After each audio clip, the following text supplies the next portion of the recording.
Hey ladies and gentlemen, Adrian here for Digital Dojos, and today we're going to be taking a first look at impressions at Apple's iPhone 15 Pro Max.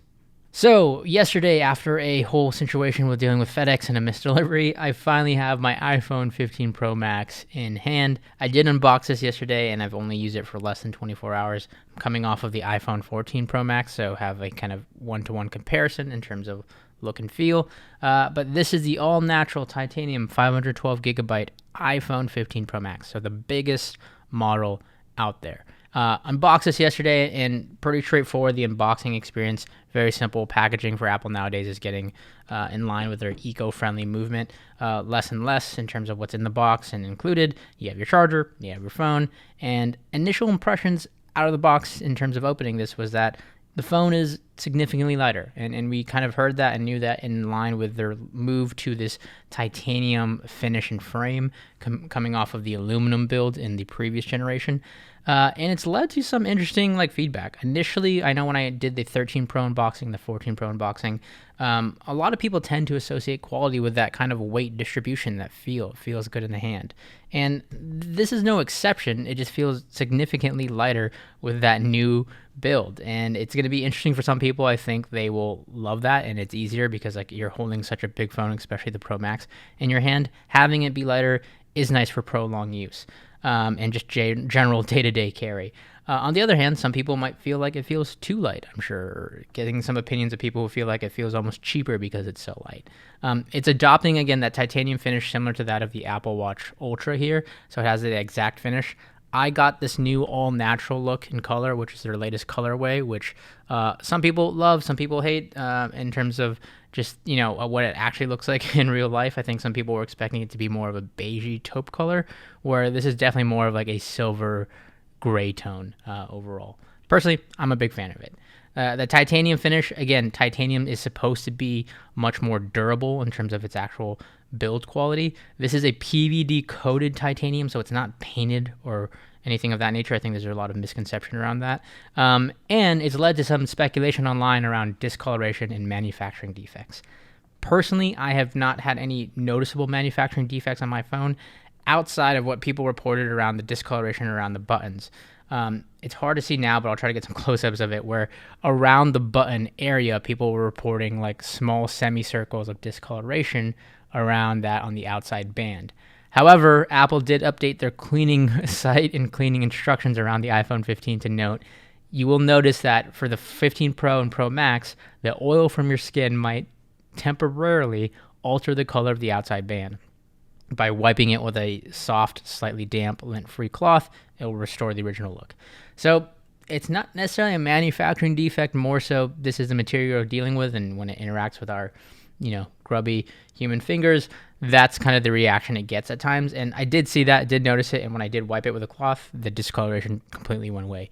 Now, that doesn't speak for what's the long-term effects of this and how that will actually play out. This is very similar to that of the Apple MacBook and the Midnight Color way, where they had similar issues. But again, it's just kind of, unfortunately, it is what it is in this case. I'm sure it's more apparent and less apparent on specific models and colorways. But so far, outside of that, the all-natural look, I've been a big fan of. Now, the other physical differences you might notice in the 15 Pro versus the 14 Pro and last generation model, smaller camera bumps, I believe, definitely less of a protrusion when it comes to that look and feel. And then you have, of course, the USB-C port, which a lot of people were waiting for, and Apple has finally made official on their flagship phone. So we'll be exploring more of that in a moment here. And then last but not least, the last physical difference, of course, is the action button versus the mute switch and toggle on the previous generation. This is a customizable button, very similar to that of the Apple Watch Ultra, that you can use to program different things, from just the typical mute unmute switch, or you can have it be a shortcut button, you can have it open the camera, all sorts of things that you can customize for quick action. But that at the surface is the hardware at first look and feel. There is talks about the new back glass coating. I'm not a channel who's going to salvage this and break it for testing, but you can check that out online. Apparently, they're saying that this new glass back is less durable with the overall build quality. However, Apple's aim was to make this more replaceable, where this back piece can easily just be taken off and replaced by stores and vendors, so that when those accidents may happen, it's easier and cheaper to replace economically. But apparently, at least according to online, it's also made it just generally less durable. Again, something we'll have to see in the long run in the masses in the wild. But with that, my overall experience in setting it up out of the box as of yesterday, not the best, not the most seamless. There was a lot of software update plague issues with migrating from phone to phone. I ended up having to restore from iCloud, which takes longer, but wasn't ultimately that bad. But I feel like if you didn't know what you're doing, or if you didn't read the news or keep up with the tech circles, you wouldn't have known about this bug. And it wasn't a bug that just affected me. I had somebody who unboxed their iPhone 15 Pro the same day that I had my Pro Max here, and same exact issue. They could not do the transfer from phone to phone. It was causing errors, causing them to have to reset and erase their phone constantly. And again, you just had to ultimately go with an iCloud backup versus the phone-to-phone transfer. So I think there was some software bugs there, which, again, didn't lead to the most smoothest experience, and I can imagine somebody who maybe is just getting a new phone for the first time in a while and isn't that techie can kind of get thrown in a loop there. So not the best look out of the box. But with that, let's go ahead and take a look a little more at the iPhone 15 Pro. Alrighty, so here we have the iPhone 15 Pro Max in all of its glory, just to kind of show you it here side by side with the 14 Pro Max and the kind of color difference here. But first thing I want to actually test and look at was testing out this USB-C port. So one of the big things that this USB-C port will introduce is that of the charging capabilities, where essentially your iPhone acts as a battery bank. So you can essentially, and I wanted to test this here, this is just a USB-C to Lightning cable. I believe I can go from my iPhone 15 Pro Max here, which is at 90%, next to my other phone here, which is at literally 1%. And I can plug in this Lightning cable here. And let's see what happens. Yep, it's charging. So you can easily see there, it is charging, and I have my phone acting as a battery bank charging my other phone. So you kind of get the idea here. You could do this with phone to phone, like a friend's phone, for example, that might be running low if you don't have a battery bank. Obviously, you can plug in a standard battery bank to your phone, but Apple is updating their accessories like their Apple AirPods cases and whatnot to have USB-C. So in theory, you could charge your Apple AirPods case with your phone, essentially. So nice to have, nice little feature here. Again, one of the many benefits of having this new USB-C port. Next up, I want to test some USB-C accessories and just general compatibility with what I already have. I'm imagining most of this should work unless there's any like limitations around power or accessories, but here we have a USB-C to SD card reader and mini SD card reader. So for example, if you're something like a photographer, take pictures on your phone, or you take pictures on like another camera that you want to then port to your phone, I have the accessory connected. As you can see here, it says unlock to use your iPhone accessories. Let me go ahead and put in my code here. I'm trying to see if I'll be able to just see this SD card, and there I do. So I can go in here and I can see the files on my SD card file there. But you can see here, this is a vlog footage I took from my Japan trip, and I can easily just browse that here off of the SD card and simply just disconnect it there, unplug it, and accessory is now disconnected. Now, some other things to add is with this USB-C port now on the iPhone 15 Pro lineup, you are getting a couple of advantages, specifically when it comes to the Pro lineup. Like I said, you can plug in all those accessories that we just showcased. You can even take it further and plug in external displays. I wanted to showcase this, but I actually didn't have my Thunderbolt cable to hook up to the monitor. But essentially, you can hook this up to a monitor, hook up a Bluetooth controller, and almost use it like a gaming console. There's some cool videos out here to showcase like the true capabilities and power of small devices like these more and more. They're, blowing out old generation consoles and equivalent performance of full-on consoles all in this form factor, and this USB-C port kind of opens more of those capabilities. And then also, while we're on the topic of accessories, I figured I'd give this a try. So here I have my iPhone 15 Pro. I have the case that I was using for a bit on my iPhone 14 Pro. This is a Remova case here, and you can see here it's generally the same build, so I just wanted to see if it'll fit. Obviously, the action button now is different than the slider, but let's go ahead and just toss it in here to see what it looks like. So it snaps in, and generally it works. There's a little wiggle room in there, and I also don't know if that's just because like this case is a little expanded, but definitely a little wiggle room, but for all intents and purposes, I could use this case or reuse this case, I guess, on my 15 Pro, to be honest. So it does what it needs to do. It protects it.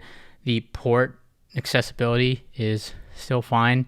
Obviously, this is going to vary from case to case. Like, not every case will fit perfectly or snug. I'm sure there'll be general imperfections.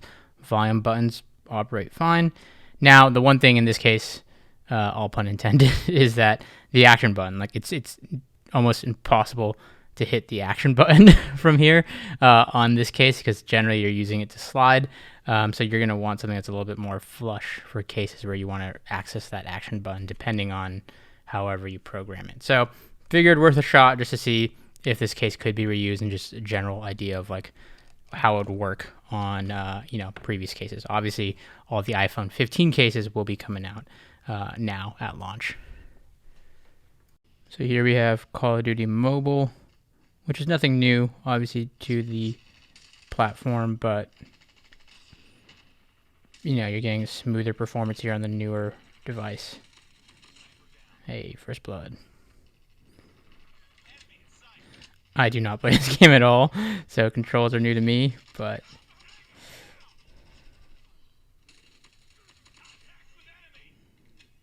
not too bad, not too bad. I will say it's a crazy, I know these games have been out and evolving on mobile, but it is just crazy to think how far this style of games and graphical capability and all of that has come. Oh, shoot. Did I do that? Oh, shit. Okay, they don't know I'm here. Easy. But yeah, like I was saying, it is crazy to think how far mobile gaming in general has come. I am just cruising right now.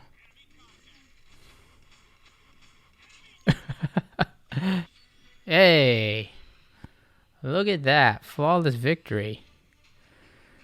Pick up the game once a year to do these iPhone videos. 20, oh, there you go. Hard to see, but 24-0. I'll take it. And with that, ladies and gentlemen, let's go ahead and wrap up my final thoughts here of the iPhone 15 Pro Max as it stands right now. Again, this is not the full review. If you want that, consider subscribing and drop in the comments down below what you want to see included in that review, or questions that you might just have about this phone that I might be able to answer in the comment section itself. With that, I want to first start off talking about it in comparison to the iPhone 14 Pro Max where I came previously. I understand this is not the common use case. This is a very, one case where I'm usually upgrading from the previous generation model, but I think it's a good way to kind of compare, no pun intended, apples to apples. The 14 Pro upgrade from the 13 Pro for me was one that I genuinely can say I did not feel the difference in the long run. I would have been fine if I had my 13 Pro Max for the last year. There weren't enough upgrades in the 14 Pro Max that generally made that upgrade feel justifiable if I wasn't doing what I do here on the internet. At least here with the 15 Pro Max, I can say there are physical changes that will make me feel this is a newer device and an incremental upgrade nonetheless, from the titanium build, the lighter form factor, to the physical action button. Now, are those reasons that you should upgrade from the 14 Pro Max? No, not at all. For me specifically, what really will impact my day-to-day use of it and my kind of prosumer approach to it is the USB-C port and the transfer speeds that this allows with 3.2 Gen 2 speeds. Because again, this is only available on the Pro models. Keep that in mind. Even though they're all unified to USB-C, the Pro models are the only ones that supports the faster transfer speeds and rates. For me, somebody who uses this as a daily driver, as vlog camera, as a B-roll footage, and so on, having to export that footage via lightning cable to my PC is always a nightmare and always unreliable. So I'm really looking forward to having those increased transfer speeds with this USB-C 3.2 Gen 2 supported transfer rates. So that, for me, is one that generally makes a difference in my day-to-day usage of the device, personally and professionally, and it can justify that upgrade. Outside of that, it's the same phone. It's faster. That goes without saying. It has all the new technical mumbo jumbo, the faster processing, the better camera, so on and so forth. Again, that's par for the course with a new generation of phone. But it's an upgrade that not everyone needs to make from the 14 Pro Max jump. Now, in terms of the just general specs and what is new, yes, the cameras are better ever so slightly. You have some better processing. I took some initial images here. You can see it in the kind of finer details to my untrained eye, even like just the edge detection, that how it gets the tiny hairs in the background and so on and so forth. But again, it doesn't make your 14 Pro obsolete by any stretch of the imagination. But you are getting the better and best video and photography-based camera here on the iPhone 15 since it is the newest. And with that in mind, I want to address obviously the bigger, wide-ranging audience who's probably upgrading, people who are 2, 3, 4, 5, 6 generations behind. Yeah, you're going to feel the difference in every aspect going to the iPhone 15 Pro lineup. You are upgrading, I would argue, at a perfect time because it, again, is when Apple's really unifying this ecosystem. You see the iPads have USB-C, the iPhone Pro and iPhone lineup has USB-C. The accessories are now getting USB-C. So it's a good time to upgrade if you can, if you're coming off of much older generations. Again, when it comes to upgrading, as I always say, it's subject to you, the budget that you have, the upgrade path that you have, your own needs. Not everybody needs this device, that goes without saying. But for some of you who are on older generation devices, you will feel the leap in tremendous aspects when it comes to the 15 Pro Max or 15 Pro.